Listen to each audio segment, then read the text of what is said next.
Welcome, everybody, to Scarves and Spikes. Happy May 20th. Happy U.S. Open Cup Eve. And happy birthday to Cher. Is this Cher's birthday? It is. On May 20th? May 20th. I just looked it up. Are you serious? I would make that up. I wouldn't just randomly come like, happy birthday, Celine Dion. It's not her birthday. You wouldn't randomly do that, Tommy? What are you talking about? No, that doesn't sound like anything like me. It's also happy, it's National Bee Day. Like bees, like the actual bees itself that sting you. I got a lot of weird stuff surrounding my birthday. There's a whole calendar where there's like 100 different holidays. Look, guys, we got to find things to talk about. We're getting there. Yeah, happy birthday, Cher. Nothing to talk about over the past couple of days, Tommy. Absolutely nothing. I guess we got a couple things. And nothing to talk about coming up. Oh, maybe we got something. It's not like a U.S. Open Cup match on Tuesday. I said happy National U.S. Open Cup Eve Day. What else do you want to get from me? Apologies. That's the part. Carry on. I threw that in there. Carry on. Just Cher is, a national treasure. So I just wanted to throw it out there. Allegedly. Yeah. So, how you guys doing? We're off to a great start. I'm great. It's my birthday's tomorrow. Forget Cher. Screw her. Oh, happy National Birthday Eve, Tyler. National Birthday Eve. Do you know any celebrities that you share a birthday with? Good seafood. I almost share a birthday with, who else's birthday today is? Kevin Egan. You know whose yesterday was? My grammar is way off here, by the way. Joseph Martinez. So if you're listening the day of the match, I'm looking this up right now, May 21st birthdays. So Tyler, you share a birthday with Ron Isley. I share a birthday with the Red Cross. I know that. From the Isley Brothers band. With the Red Cross, you said? Yeah. Oh, interesting. Yeah. You share a birthday with Biggie. Biggie! I remember that's amazing. The WWE wrestler Biggie? No. Although Biggie's although Chris Benoit was born on May 21st, apparently. Yeah, I remember Chris Benoit. Well, and you were also, your birthday's on National Talk Like Yoda Day. Oh, no. Tomorrow's Open Cup match might be a little interesting when we do the lineup, Chad. Lose, we will. Right. Wow. I see how we're going into that one. I don't know any of these other people. No, well. I share a birthday with Pepe Le Pew. That's amazing. Good to know. Yeah, that's the most random one that I came up with. Mr. Creepy Pasta. I have no idea who that is. You're old. It's a website that just talks about, they have creepy stories on there. I know that, but I didn't know who the person is. Well, he's Mr. Creepy Pasta. Well, that's weird. Have you met Mrs. Creepy Godzilla Pasta? vs. Kong, Shrek Forever After, all released on this day. Got a couple of halfway decent movies. Star Wars: The Empire Strikes Back. What? Nice. That's why it's National Talk Like Yoda Day. Yeah, all right. All right, cool. We are on a totally different track. Go ahead, buddy. All right. Patreon.com /Scarves and Spikes. Join the Patreon. We've been having a lot of fun. We've been getting a lot of new people coming into our Discord. Obviously, there's been a lot to talk about, and it's been a good time. We don't only just talk about that. We talk about movies and food, and Tyler shares what he's making. And everybody seems to be doing that lately. Come hang out with us. We do watch-alongs. We've had a couple watch-alongs for the past couple of weeks. It's been a good time. And next week, I think it's safe to say if we could announce that. Next week, we are going to be doing a watch-along on YouTube. So free for all. Yeah. And we're going to do a watch-along with the Miami game. Ooh. I don't know if I should be excited about this or not. I'm scared. Could be. I don't know. I don't know. I'm still mentally preparing for that. But yeah, it should be a good time. I reached out. Some of the Atlanta United TV people might be joining us as well. So we'll have some different people hopping on. You can get McLovin on here to come hang out with us. And we also, I'll throw this out there too, not set in stone yet with the dates. We're working on it, trying to nail down the final details, and we will definitely put it out there when we have them. But we are setting up a lot more shows at the Signia, the Nest on 4 bar at the Signia Hotel next to the Benz. Setting up quite a few, like 4 or 5. So Stay Y'all tuned. come hang out with us when we announce them. It'll be mostly like pre-match shows, so we'll be able to hang out, have fun, talk about the game, and then go inside and watch the game. So Stay just keep tuned. an eye out for that. Yeah. All right. Let's get into Saturday. Nashville. Congratulations to both of you. You both said it was going to be a draw. And Tyler, I think you called it 1-1, right? I said 2-2. Oh, was it Sydney? Did you say 1-1? I think Sydney said 1-1, yeah. I think I did. I did say 1-1. Well, I thought it was the opposite way around, but it was a draw. There was a mixed reaction on the internet as usual on a game that's a draw, right? I wanted to get your opinions on this. At the end of the game, did you feel good? Did you feel bad? Did you feel confused?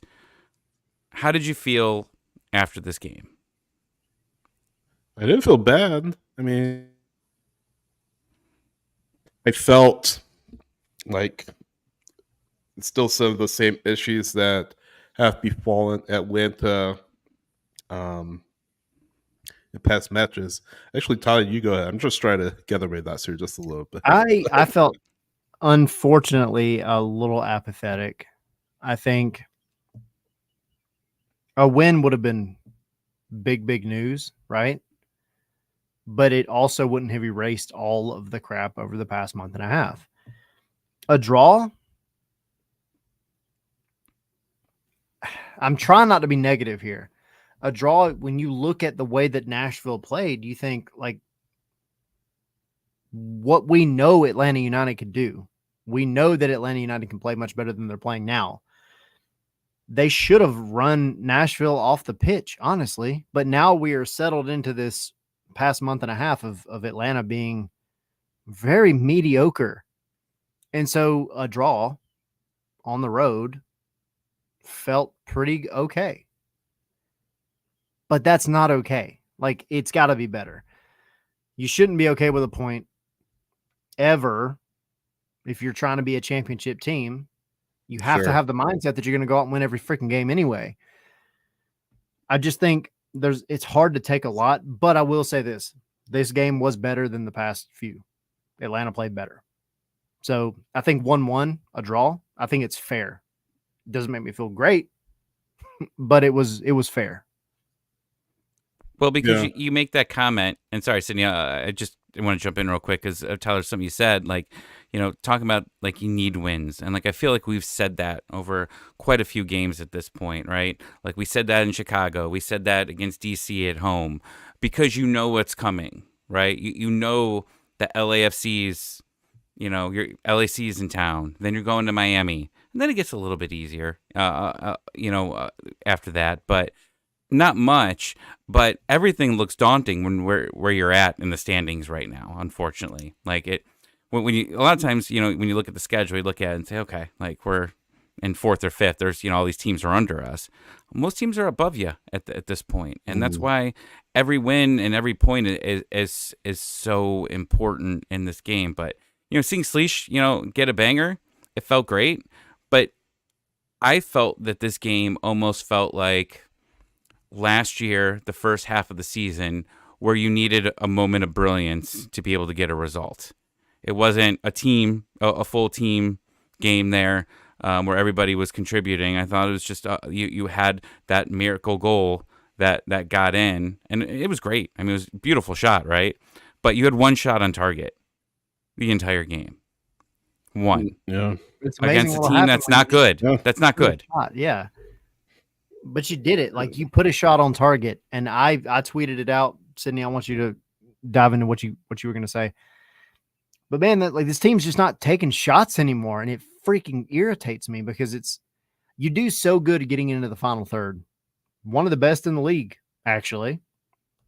And then you get there and you try to tiki-taka your way into the 6-yard box to then take a shot. And that's not what you need to be doing. You're doing the harder part of the job in progressing the ball as well as you do. You didn't even have Almada on the field to be that facilitator. You did really good getting the ball into the final third. And then somebody finally said, enough is enough. I'm just going to put my foot to the ball, just freaking see what happens. And what happened? Freaking goal. So I just want to see more shots, man. I just want to see some people take some chances. Sean De Silva, shoot the ball. Saba, man, you need to burn some sage, whatever you got to do to get that bad luck, because you're taking the shots. They're just not going in. The strikers I thought were okay. I didn't think they had a bad game. But again, take some shots. Muyumba, take a shot. That's what I want to see. Is that that's kind of oversimplifying things just a little bit, though? I mean, you have to have service in the box. I'm okay with oversimplifying things. No, you have to have service. You have to have, that attacking flow. I think the problem is with the team is they're just trying too hard to make things happen, and that's why you're seeing these, what you call it, tiki-taka moves in the box. You're trying to see these holding onto the ball longer than they should. I think they're just kind of second guessing themselves, and trying to push to make things happen.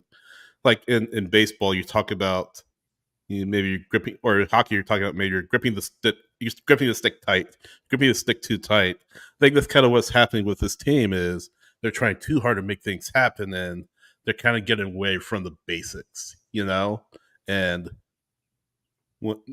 they're doing that, and they're not scoring at the rate they should. Like the underlying numbers, I hate to talk about underlying numbers because people will say, well, who cares? But the underlying numbers say this team should be performing a little bit better, and right now they aren't. So just I was gotta yank your chain just a little bit, Tyler, about oversimplifying things. But yeah, I mean, maybe just take a deep breath, take a step back, maybe regain some of that confidence, and maybe meet the expectations that have been set on you through the season.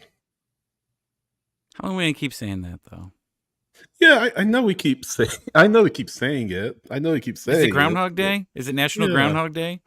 I mean, is that what we're gonna call our podcast from now on? National Groundhog. Like, it feels like we're just saying the same stuff over and over here again. Like, simplify things. Even Pineda's mentioned that a few times, right? Like, just trying to not overcomplicate, and just it's not happening here. And I don't know. I didn't feel anything inside after that game, to be honest with you. I was just kind of like, okay, we drew, cool, hey, we got a point, but it's just hard not to look forward. It's hard not to look forward to Tuesday, right? And then then you got the daunting rest of May. Like, the rest of May is huge for this team here. Can you get a point in MLS, the MLS standings the rest of this month?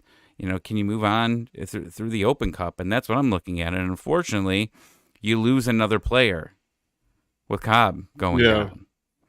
And that's, you're lucky that you have so much depth right now at that position. I think Williams is getting close to coming back, right? Yeah, he's getting close. Yeah, Gregerson has looked great. Yeah. Gregerson was a standout in that game. Who'd you say? I'm sorry? Gregerson. Yeah, for sure. I mean, it looks different, completely different when he's out there. He's the guy that you paid for, right? Yep. And you just hope that, nothing from the previous injury is, holding him back, and it doesn't look like it at all. Yeah, and you briefly mentioned Morales. He's been terrific in the time that we've seen him, and maybe play against Charleston, a team that's second division, maybe help them out a little bit more growing, because he'll probably start next to maybe Gregerson on Tuesday. But yeah, like you said, Tommy, you have depth. At the same time, you want those pieces back as soon as possible, just in case something happens. And hopefully Cobb, everything goes okay with him. Turned out to be an ankle. We don't know how long. We haven't heard how long as of yet, but hopefully you'll hear back soon as to what the prognosis is. Because he had been doing well. He had been doing very well for this team, and you hate to lose him. But you're okay.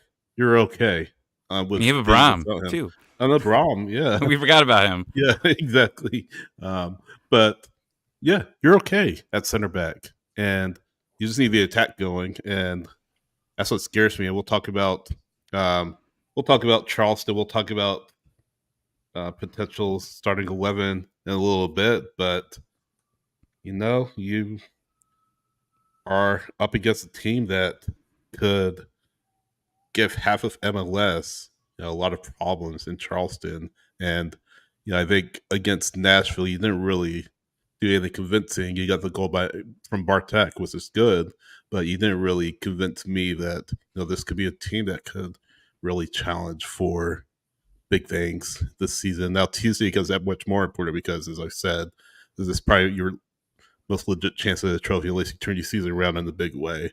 So, yeah, that's kind of where we are at this point. That's where I am, I guess, at this point. I would say the MVP of the game on Saturday was the fans, was the Atlanta United traveling 100%. supporters.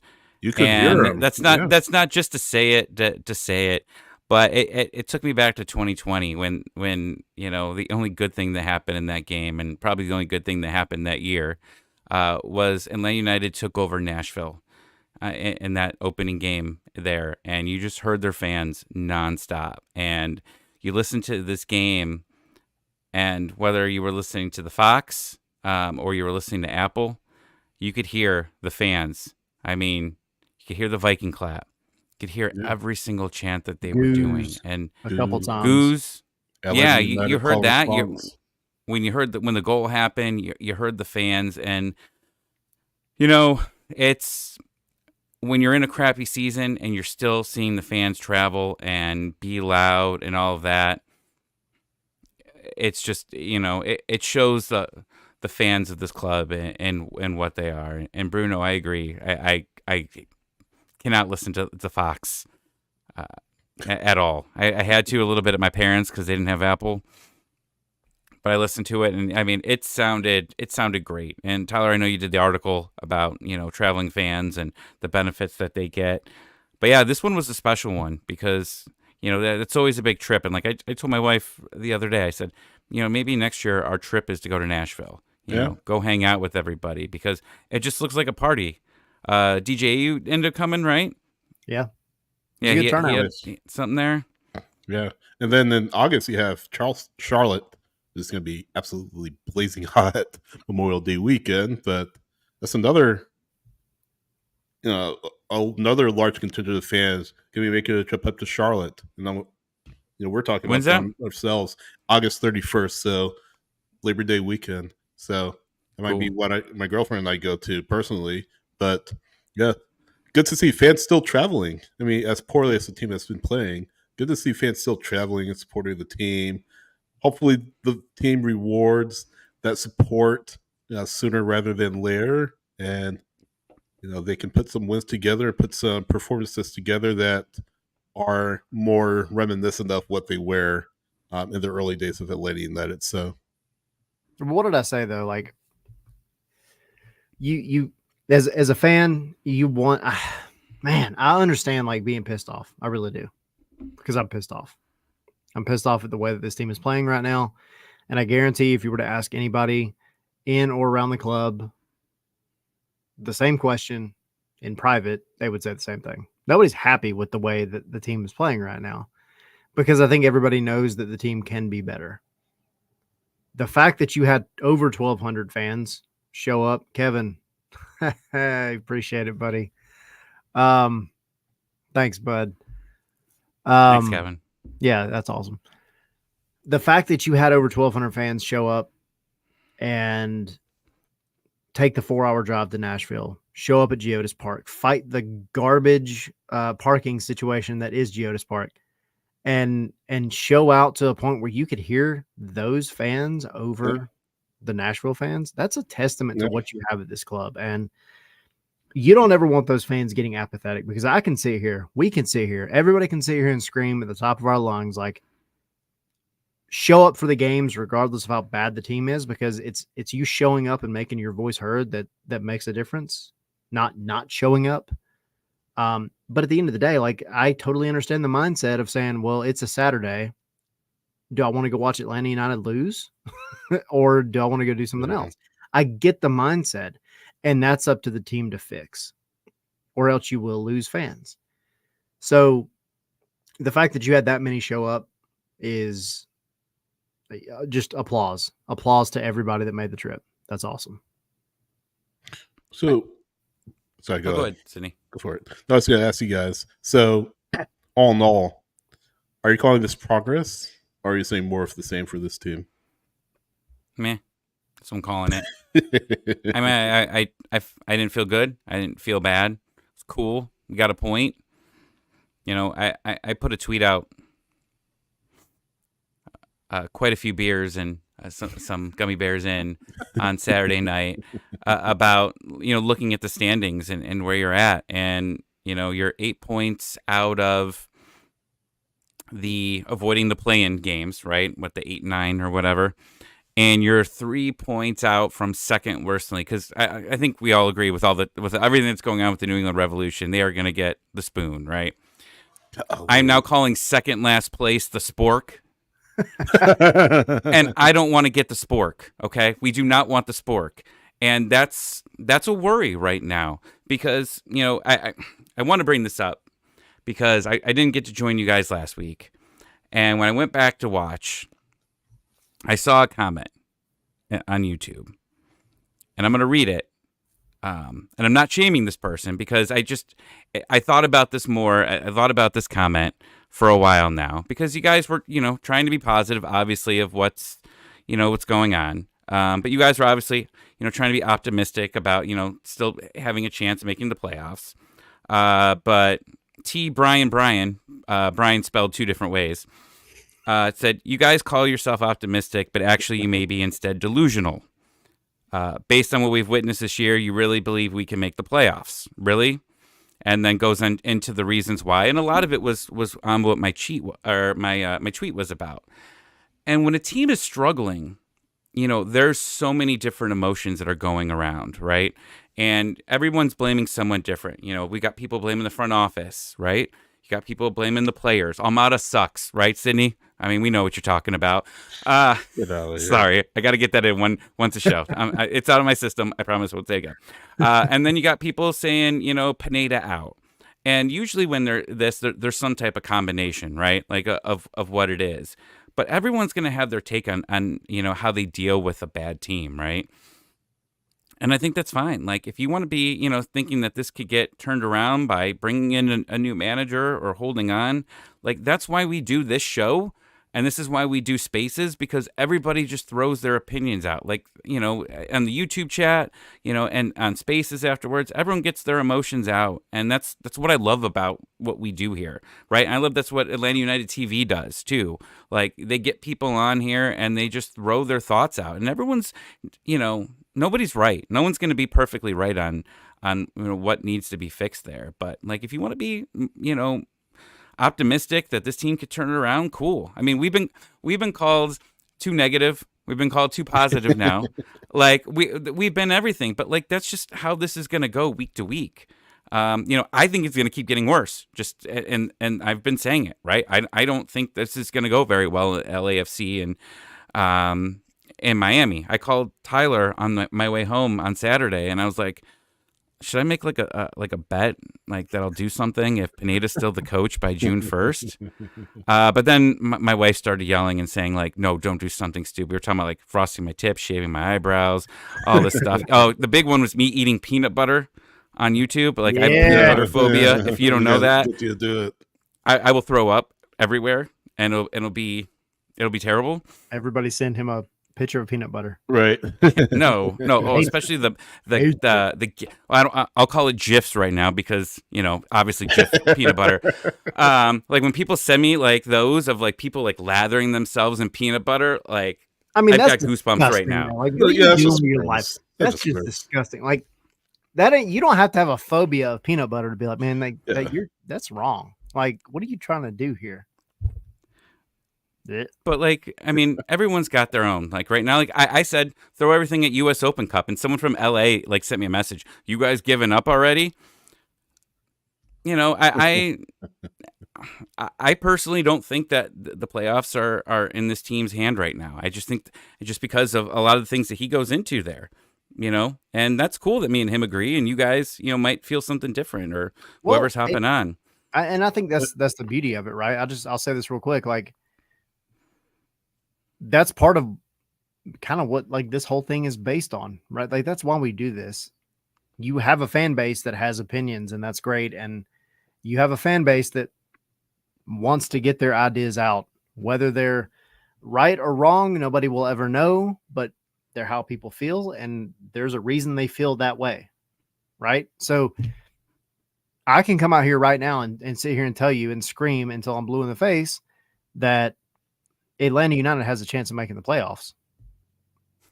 Is it likely? Yeah, but Not as much as it was a month ago, but it's still there. And history has said it's still there multiple times in MLS history. Seattle, SKC, LA Galaxy. It's all happened over the course of MLS history recently, even.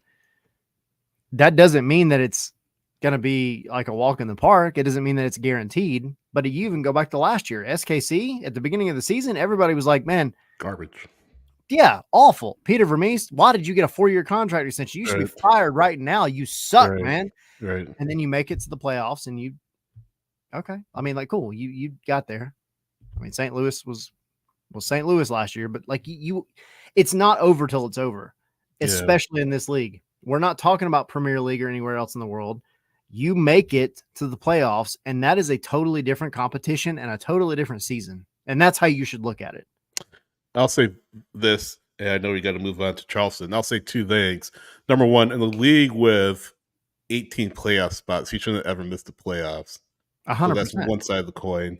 Number two, should this team be aiming for just playoffs? Really? No. I mean, I understand what the argument is. I understand the argument is, and Brian is saying in the chat, ninth place is not a playoff team, IMHO.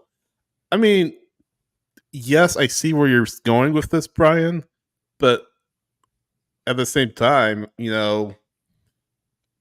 soccer's weird. One extra game. Yeah. One extra game. No, weird things can happen in soccer, but at the same time, at this point, looking at this team right now, is this a playoff team? Right, as we see it right now, is this a playoff team? I'll say no. Because if this team were to get put in the playoffs right now, it would be over.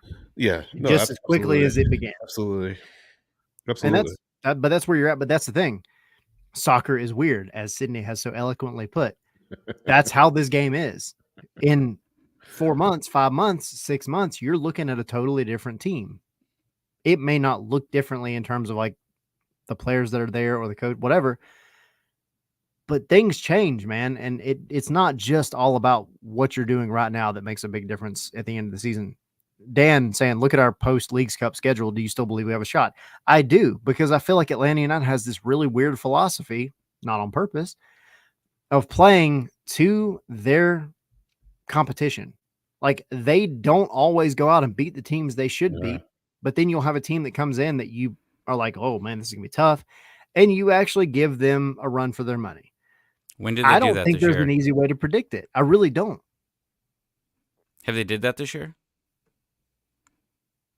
Have they played above this level? No, above? No, because all the teams that they beat, they should have beat. I mean, the teams that they shouldn't have beat, they've been kind of right there. They haven't gotten blown out of the water. Right? Like, even now in this scenario, like, you've had teams that maybe are better than you and you've done okay, but you're still losing. At the end of the day, that's what matters, right? Like, you're losing, you're drawing, you're dropping points, but you haven't had that Austin 3-0 at home 2 years ago where Austin was the better team. Like, you haven't had that. You got to be better. I don't know. You just got to be a better team. There's no other easy way to say it. You just have to be a better team. Yeah, no, exactly. Omar put in here, I should do a Carolina Reaper chip if Pineda doesn't get 6 points. I've done that before. I will do that. Give me a hot sauce or something on a challenge. I'll do that in a heartbeat. I did do the hot ones challenge at a buddy's house, and I got to the second last one, which is called the bomb. Yeah. And I thought I was having a heart attack. Like, everybody brought their own things to like take care of themselves with. People brought milk, people brought whatever. I literally took my hands and put it in this ice cream that someone brought because I couldn't find a spoon, and I just kept throwing ice cream into my face, trying to numb it. And I called Tina, and I was like, I think I'm dying. Oh, God. Long story short, she slept on the couch because my stomach was not handling all these hot chicken nuggies with this hot sauce. And then everyone got to the last one. Everyone said the last one. I don't remember what the last one was, but it wasn't as bad as the bomb. But it's because you're basically numb at that point, right? Yep. I would never. But we did. We had a bunch of those one chips, man, and those were. Don't itch your eyes on accident after. I'll just tell you that. That's bad. Say my, bad. Don't experience. Don't do that. Yeah, maybe. Don't do that at all. It's not good. But maybe we'll figure something out here. All right, I'll do it. Like, so I'll give you a funny hot sauce. They're hard to find, man. At least last I looked, we had some expired ones, and I was selling the expired chips that actually came in the coffins for like $75 each. Yep. No. That's too much. Coffin, you said? For one chip that's expired. We talked about doing the hot ones, right? Like at the beginning of the season. We did. And we would love to, but I think it's just it's a logistical thing. Like, we live in different places. I like hot stuff. I like hot sauce. There have been 2 times in my recent history where I've gone to a place like Pepper Palace, and what's Pepper Palace? Yeah, you don't have Pepper Palace? I've never been to the PP, no. Oh my God, dude. PP is amazing. Save that clip, Sydney. Save it. Right, go ahead and chalk that Save one it for the season end clips. Yeah, right. The highlight reel at the end of the year. Right. Pepper Palace, they have them all over. They have one in Helen, Georgia. They have one in Louisiana, in New Orleans. I know we've been there. They're all over the place. But they have, like, you can walk in and there's hot sauce for freaking days, and you can try any of it. This is one of those that you have to legitimately sign a waiver to be able to try. And they have this one. I hate those things. Like, you don't need to sign a waiver. I know. Like, we go to haunted houses. They're like, oh, sign this because you go in this haunted house. Get out of here. Ain't dying. Whatever. But so they had this one called The End, which is the name of the hot sauce. And I tried it. And the guy gave me a tip that I will never forget. And he gave me the little tiny spoonful, you know, and it felt like somebody was driving a nail through my tongue. It was that bad. And he was like, here, take horseradish. Gave me some horseradish because something about the horseradish and the way it affects your nerves and it spreads the heat out all over your mouth. It helped a ton.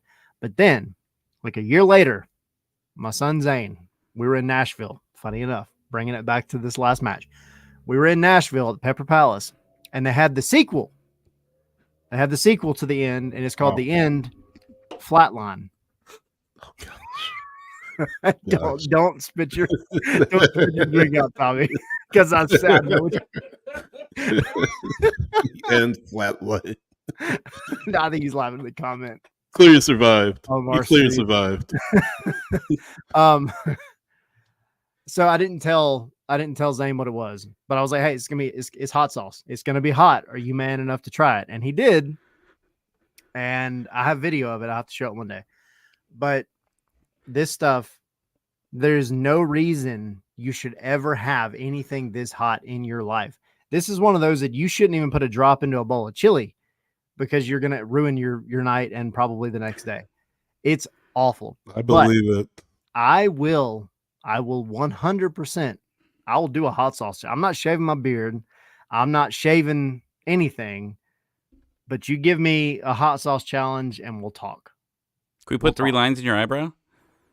I might do that. 3-line challenge. So you heard it here. Tyler's going to do a hot sauce challenge at the end of the season if Atlanta United does not get 6 points by the final whistle of the Charlotte game, not including U.S. Open Cup. I might join you in something like that. Let me see if my buddy still has some of the hot sauces from that night. We'll see. Let's go. Hold you to Omar, we're not putting your comment up, but damn, that was good. Hold you to it. You have comment of the year, and you almost broke me. It doesn't take a lot to break me, but you broke me there. Go to YouTube if you want to see that. Damn, that was good. All right, so Charleston. We talked about when we saw the lineup on Saturday, and we were talking about when we were doing the pre-match, I think Sydney made a comment about Abram, like how did the, you know, what do they feel about Abram? You know, why isn't McCarty starting? You know, if you're obviously making some changes, obviously it's very emotional game for him. You know, you got a lot of games, you know, coming up here, and you know, you obviously got to pick and choose who you have. You got to have some leadership in the lineup for this game. But I'm going to be extremely upset if this lineup does not look solid. Yeah. You know, if this is the last Open Cup lineup, I'm not going to be happy. No, I'm just not. I'm not worried about that. I'm not worried about. You're not worried about what? Like you're not worried about losing, or you're not worried, or you think the Penny is going to put a first choice lineup in there? It's not going to be the Charlotte Independence lineup. Absolutely not. I think, like, if you're doing that, you're asking for trouble. You're asking for trouble if you put up that. There's lineup. already trouble, Sydney. Well, no, I mean, in the context of this match was what I'm saying. Okay. Match. If you start the players that you started against Charlotte Independence, it's incredibly naive, and the lack of respect to the team that Charleston is. Because I mentioned this is a team that could give half of MLS fits. It really is. I mean, if you don't play your cards right, you're going to lose this match. We saw it last year, like I said before, against Memphis 901. This is a better team than Memphis 901 last year. A much better team than Memphis 901. And they have nothing to lose because they're the second division team, and Atlanta United is the big bad MLS side. This team has nothing to lose. Medium bad. Yeah, medium bad. But they have nothing to lose, and you have to respect this opponent. Because if you don't put out anything less than let's close to the first choice lineup, you know, as much as you can, considering the players that you do have available, you are doing yourself a massive disservice. And again, not showing a look of respect to the team that Charleston can be and Charleston is. And that's not to overhype Charlotte and overhype this match and be hyperbolic, but this is a team that could beat Atlanta United. It really is.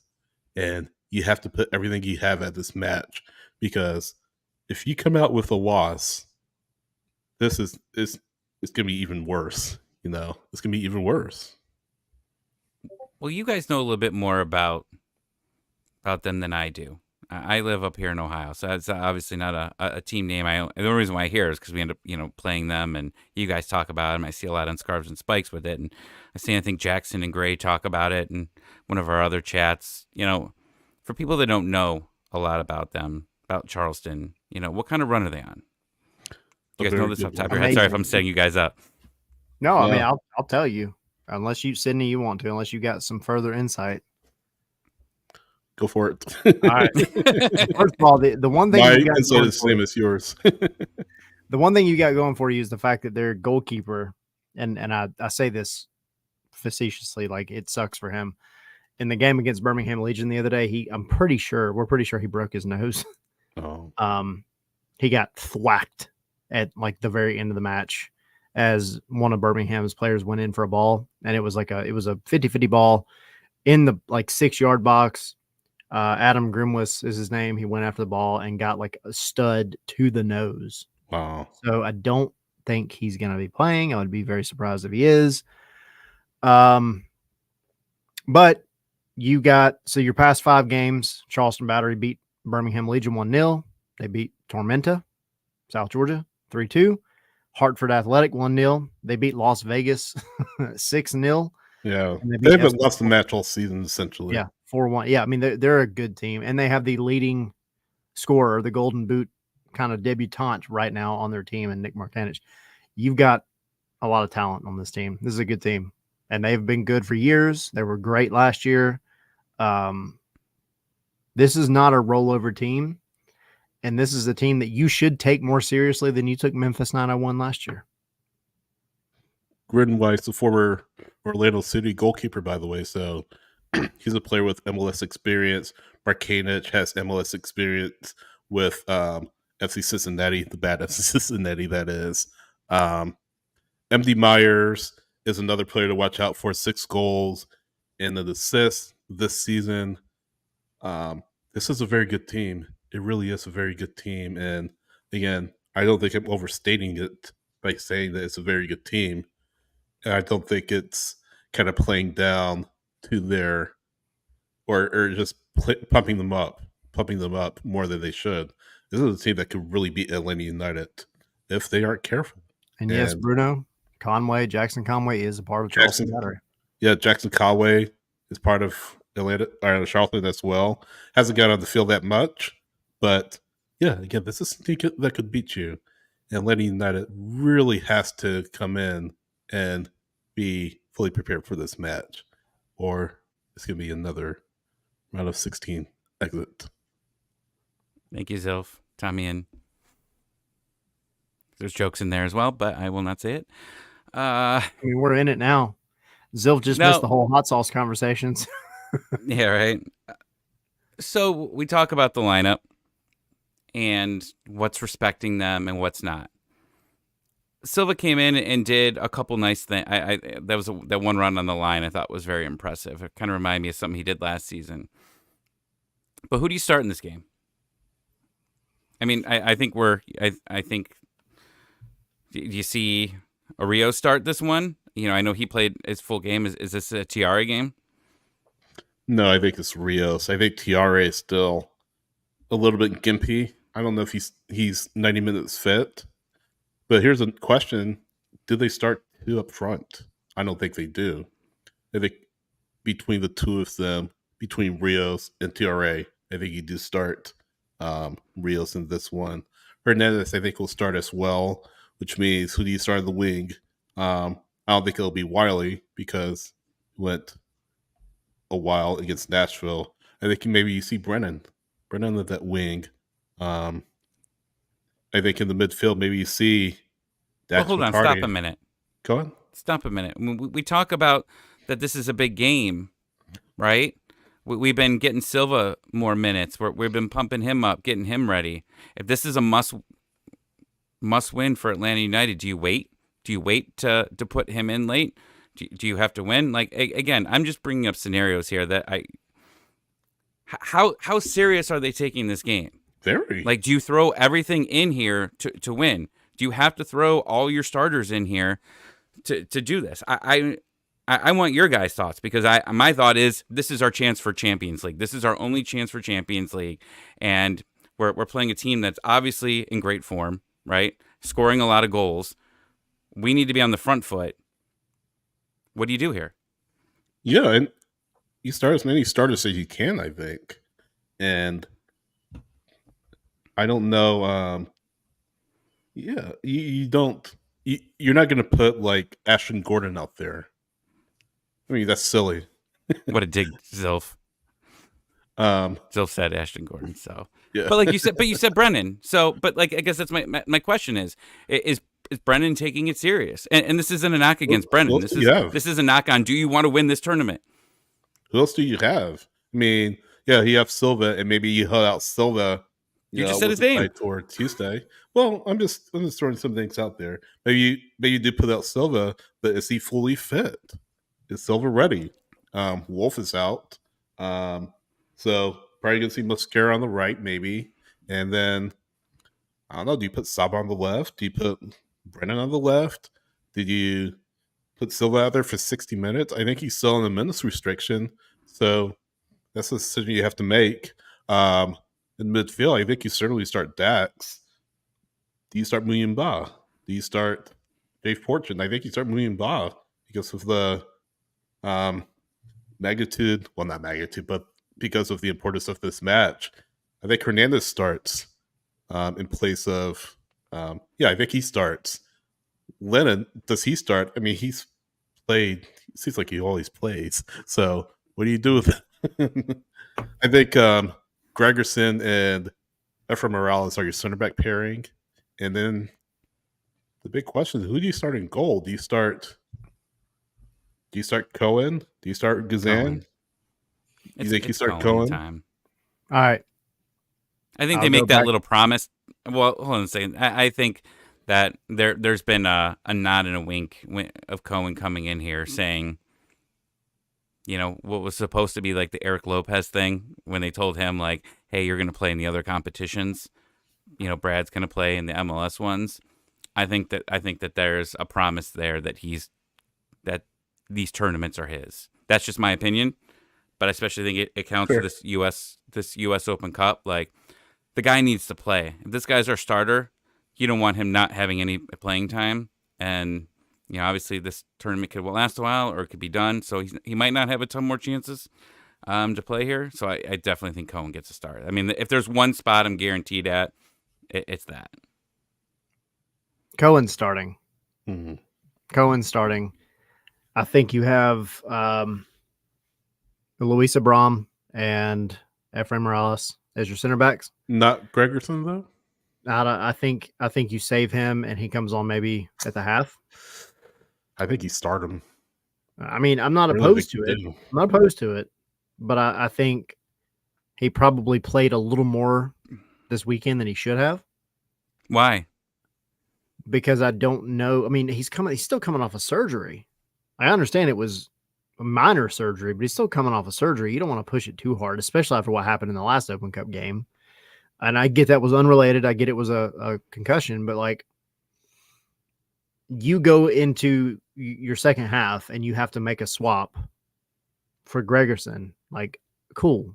Then you know what you're getting defensively. And I think you can put a lot more forward in the second half to try to make up any ground that you might have lost. And I know that's dicey. I know that's risky, but if you can go into this one with Jamal Tiare starting, and I know people are saying Daniel Rios, I think it's going to be Tiare for a couple of reasons. Is this where the podcast breaks up, guys? Is this where we break up? Because I don't think we've agreed on anything. No, we have not. Well, no, we haven't even agreed on Cohen. Wait. Well, you said you just asked a question, so I don't know what you were having there. But this might be our last episode of Scarves and Spikes. Wow. Jamal Tiare gets a start.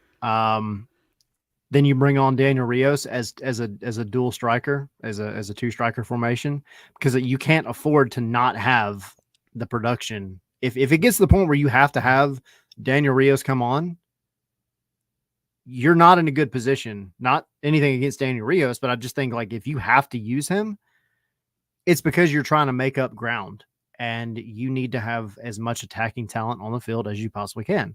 So I think Jamal Tiare gets it. He was feeling good at the last Open Cup game per him, coming straight from him. He said his leg's feeling good. I think they've been really careful with him, obviously. Like, I don't know why you wouldn't be. But Nick Firmino played 45 minutes in Nashville, not because Nick Firmino didn't do well, because I thought he actually did pretty well in the first half. Nick Firmino played 45 minutes because Nick Firmino is going to be the starting number 10 in this match. Yeah. No one else, though. That is true. And I think Muyumba starts, but I would not be surprised if Jay Fortune gets significant time. Do you say Jay starts, though, over Dax? No, I think Dax starts. Yeah. But I think Jay would play the number 8. I think he would be your main midfielder, your central midfielder. With Firmino above him. But I think, honestly, I think you get Muyumba ahead of him. I think Fortune, if you look at the time that they've played, I think Fortune would make the most sense in terms of like just how, his rest and everything else. But I don't know that you're going to take that many chances in the midfield. Dax is a great, backup plan. If things go wrong defensively, we saw how he did against Charlotte. We've seen him over the years. He's a great guy to have back there just in case. But I think you need the experience of Muyumba to just get yourself kickstarted in the first half. And then things go bad, whatever. You got to make a change. Second half comes along. You bring in Jay. Jay's not a bad drop in terms of talent. He's fresh legs. He's young. He's going to give you something going forward. I'm not upset if you have Fortune come on for a significant amount of time. I'm going to make an executive decision here. Since I'm the host of this week, we're going to send a tweet out later today. And if you can guess the exact lineup of tomorrow's game, we'll get you something from Scarves and Spikes shop. Yeah, absolutely. I don't think that the way we're talking and the way I'm seeing the chat, seeing Zilf going, Dan, it's all over the place, man. Respond to the poll tweet.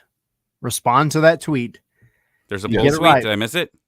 Yes. No, I'm saying like you're saying you want to do one, make it, and then if anybody hits it, we'll send them something. Yeah. I hope Exact like, lineup. It's got to be the exact one. Yeah, I hope like 5 people don't hit it because that's a lot of. Well, then we'll draw a name. We'll draw a name out of the winners. Yeah. There you go. Yeah, There we we'll go. flip a coin. There you go. How are you guys feeling about predictions? Are we going to break up after this? Right. I'm gonna be in Charleston, so if anybody's there, you come say hey. Come say Well, it's your howdy. birthday. We can't ruin your birthday. I Come know, on, right? Pineda. You've ruined my love life for like a week and a half. Do you want to ruin Tyler's birthday? Is that what you want to do? Do not screw me, please. Then we're gonna have to go and play in the. That's not what I was saying to Tina. Yeah, well, you know, I know you were saying the opposite. We're all over the place today. We were fine. High and right. You know what? Like in this part of the season, we're having fun. Yeah. That's what keeps the season. don't Keeps screw the me. season spicy. And it's gonna be real spicy if we have to do this pepper challenge. Yeah. Can I give you my prediction? It's not going to be a good one. I don't think you guys will like this.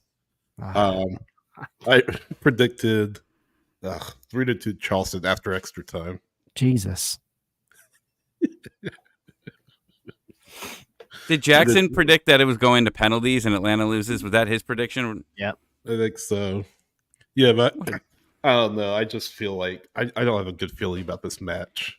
You know, as we're doing this podcast, that could change the closer you get to the match. That could change when you see the lineups. But yeah, I don't know. I just think this team, from an attacking standpoint, doesn't really do it for me. And I think Charleston is just a little better of the day, unfortunately. So yeah, I'm going to say 3-2 Charleston after extra time. Just calling Valentino to see what he's doing on Wednesday No. with that result. One of you Tommy? jump in. Well, in your fan fiction, then, with this loss, and Zilf's also predicting a loss. You know the question. I'm not asking it. What? Who's coaching on Saturday? Wow. Well, no, we're not. I mean, what's we've got to be we've got to be at that point. We have to be getting to, we've been saying it for weeks, but like realistically, we've got to be getting to that point here. So what's your, do you think they win on Tuesday? Clearly he does not. I predicted He's 2-1 win. Rob. To No, I was calling Rob on behalf of Sydney. That's what I was doing. words in my mouth.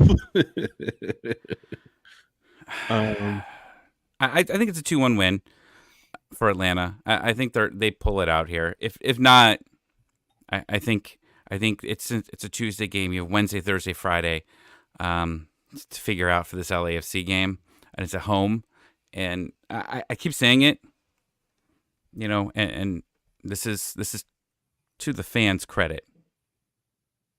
They're loud and they're vocal. Positives, negatives, whatever it is.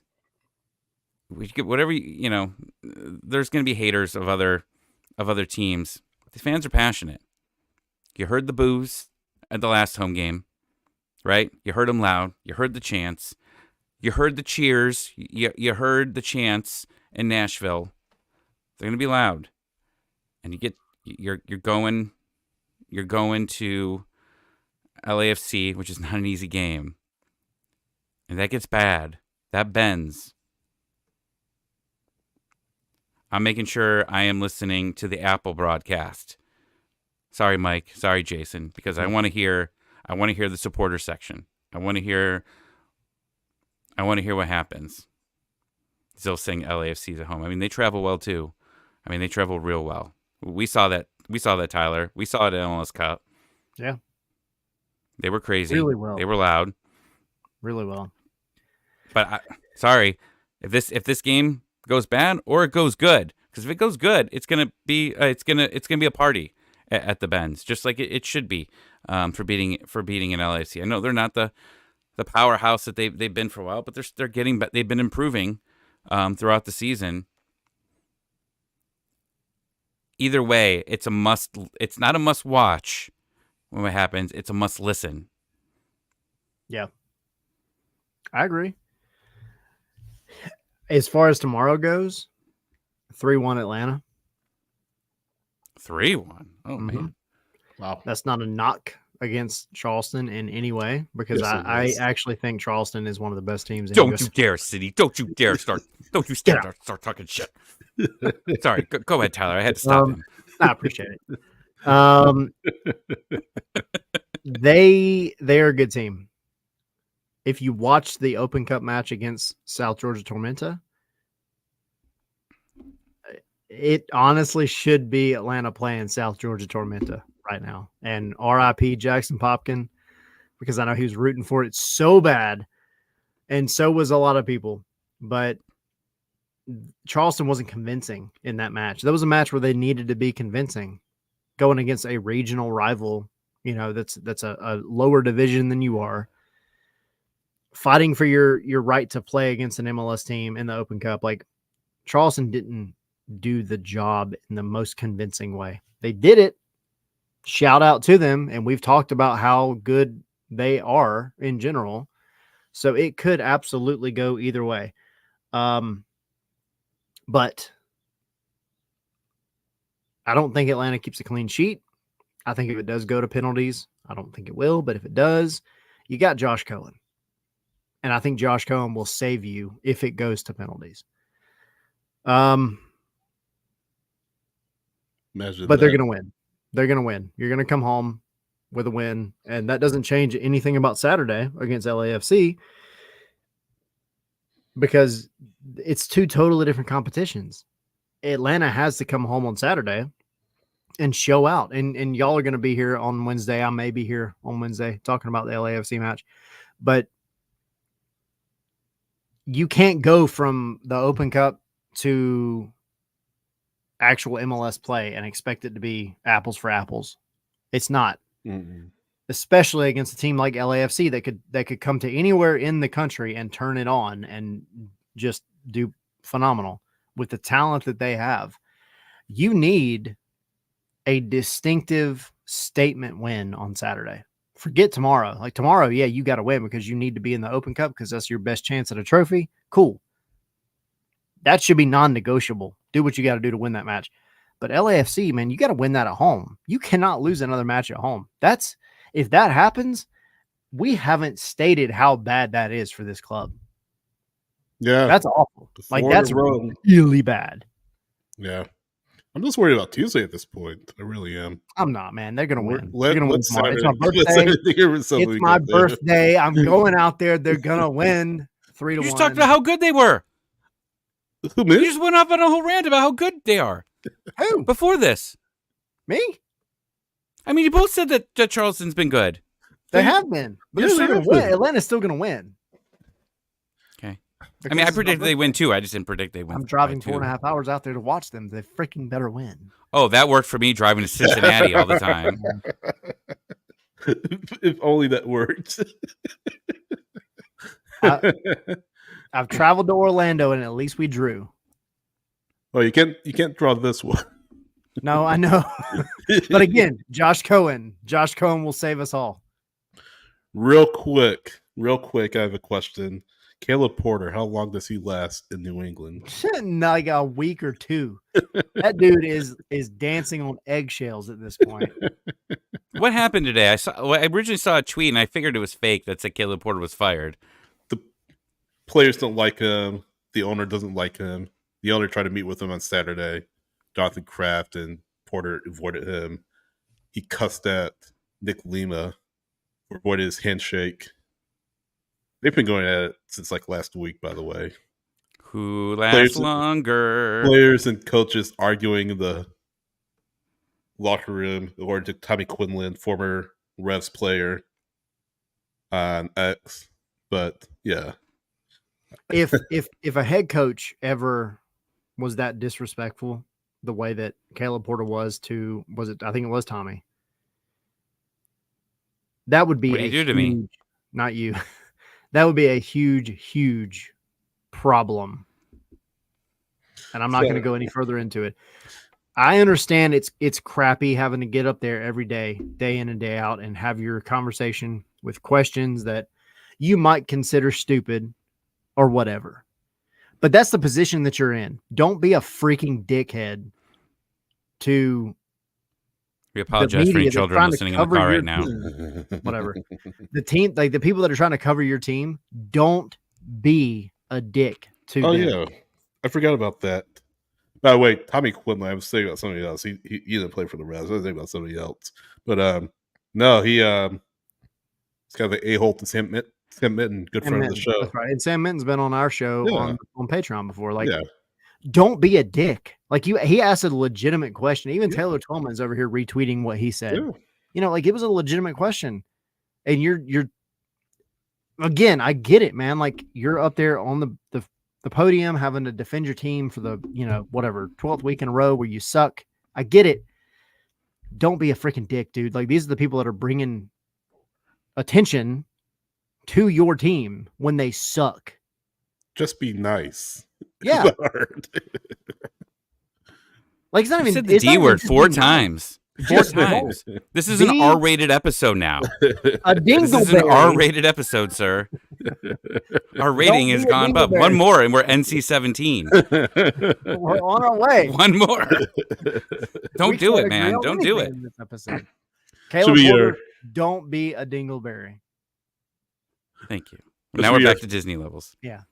That should be our By the final way, thought. Sydney, Let's be nice. Yes. I forgot to say something to you today. What did you forget? And we're going backwards to the beginning of the podcast. But Taylor Twellman. Yeah, I know.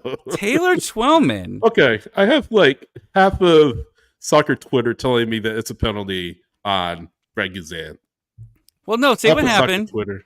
So Taylor Twellman. Go Go ahead. You do. It's your story. You do Taylor Twellman, and real quick, Taylor Twellman, friend of the show. Who loves us, by the way? Yes, but in the heat of the moment, I'm sorry, but that is a penalty. Henny dove. We all can agree. But I will retract it and say, due to the loss of the game, What? there be contact made for. No. I'm just simply stating the loss of the game. Contact does not mean to be made for a foul to be called. I don't like it, but it is what it is, apparently. And half of soccer Twitter, including Taylor Twellman, told me that it's not, or it is a penalty. So, I mean, again, You're exactly right. Taylor Twellman is standing right offside the camera. Blink 3 times. If Taylor Twellman's behind you. Twellman broke not into my apartment and told me to say this. I mean, at the end of the day, the laws are the laws, but so that's incredibly weak, incredibly harsh penalty, and this is just very harsh. I don't want to drag it out more than we have to. I know. We said we were going to go an hour, but I couldn't end this. It No, just hit me when someone posted Totally Twellman. forgot. I totally forgot. No. You can't say that. No, that was not a freaking penalty. And I would love for Taylor to come back on. Next time Taylor comes on, I'll ask him about it. That was not a penalty. That was a dive. That should have been a yellow for simulation. You look at it sideways, and it's clear as day. That is not a penalty. You, as a goalkeeper, you have just as much right to go for that ball as the striker does. Period. Taylor Twellman. It still looks like a penalty. Former MLS striker, by the way. Exactly. He's a striker. You have Anyway. your goalkeeper just as much right to go for that ball as Taylor Twellman does. Taylor, I love you, but that is not a penalty. That is a We love you, dive. Taylor. And he We love you, took our Taylor, but dove and he even sold you it have to for admit that was Taylor. harsh. And he sold it like he is an Emmy Award winner. That was not a penalty. Not a penalty at all. I disagree entirely. If what happened to Brooks Lennon 2 years ago in Miami was not a penalty, then this is 100% not a penalty. Consistency. That's all I ask for. All right. Dang it. Well, I've confirmed I got some good hot sauces. So on the June 5th show, if Pineda is still our manager after midnight hits, June 1st, I'll be doing a Hot Ones challenge on our show. Hey, that's what we should do. Put out a poll. I know you talked about another poll, but put out another poll about How many polls we doing, buddy? I don't know, a lot. What hot sauce we should do on June 5th? Because I'll do it. I would gladly. I'm not buying a hot sauce. I'm getting my buddy's in the hot sauce. I'm gonna trust him on what he has. But you, I'm not in Ohio. How am I going to You can get your own hot sauces. Get your own. I got my own. That's why I'm asking ones. for the poll. They sell hot sauces. Just go find your own. I'll tell you what I have. Whatever. They're expensive. Like that's why. Like I know. if you have any hot ones, because I'm never gonna use it again. I'm just using it. That's the problem. It's not even like fall where I can put it in chili and be like, well, I'm glad I bought this hot sauce, not to murder my mouth, but at least I can make good chili out of it. It's May. Like, what am I going to do with a bottle of hot sauce after this? Put it on chicken. No. No. That's what we're gonna do. That's what we're gonna do on June 5th, buddy. We're doing June 5th. The clock is ticking, buddy. Let me know which one you get, and I'll see if I can find it. We got 11 days for 11 days. We'll see what happens. I know, Bruno, that's a long way. Woodstock is the opposite of where I am right now. If somebody wants to bring it to the bins, it's on the other side of town, Bruno. Bring it to me, and I'll smuggle it through security just so I can use it on the show. There's a guy that's in Cleveland that smuggled a raw onion, and he said once the Cavs hit 50 points, he was going to eat a raw onion. He does this thing like he's gone popular. He stayed at the Red Lobster for like 10 hours for the all you could eat. That's why they're filing bankruptcy this week. Yeah, that's why he ate, because he knew this was coming. So he ate Red Lobster. Like he stayed there for like 8 or 10 hours and just ate nonstop Red Lobster, and he ate like Costco pizza for an entire week. He does all that stuff, but he snuck in a raw onion, and they stopped him. So then he brought it. So then he cooked it the next week. Yeah, it's good stuff.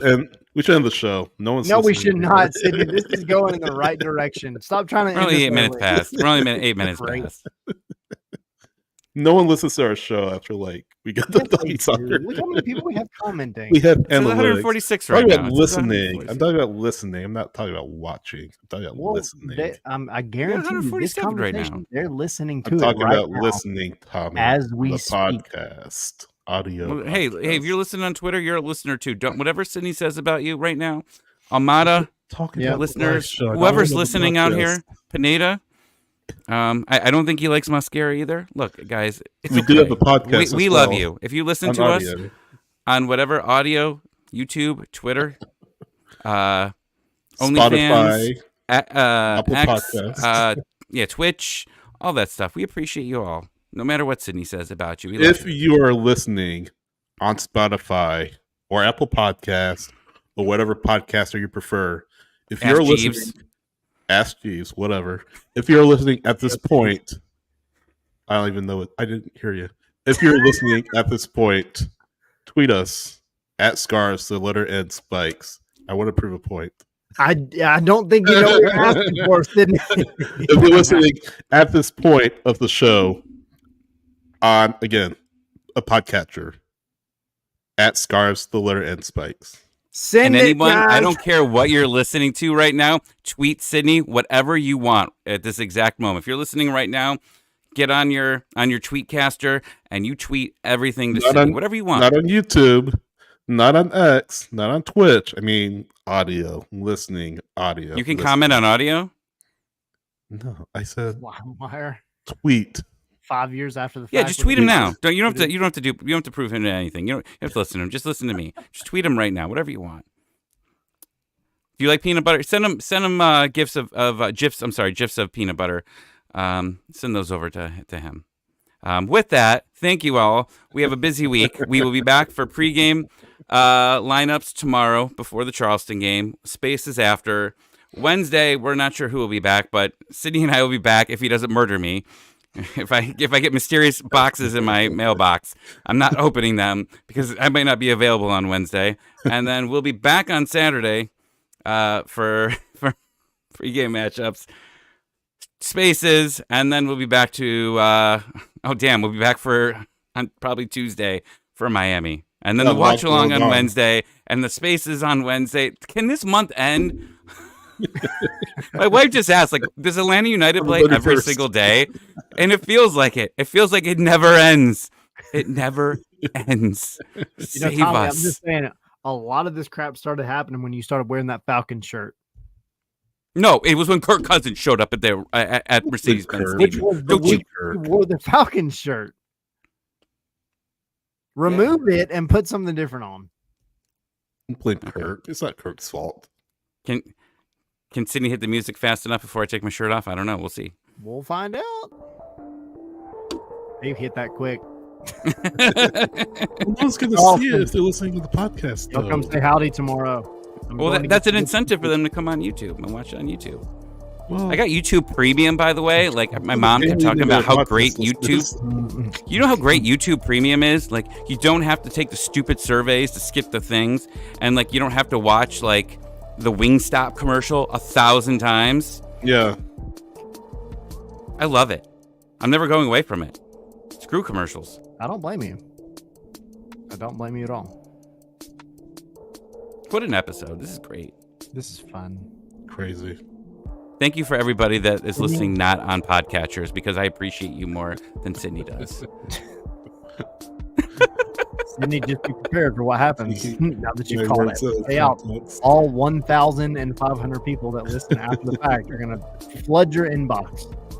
I meant at that current point in time. Don't not put this one up on the podcast. All right, have a good one.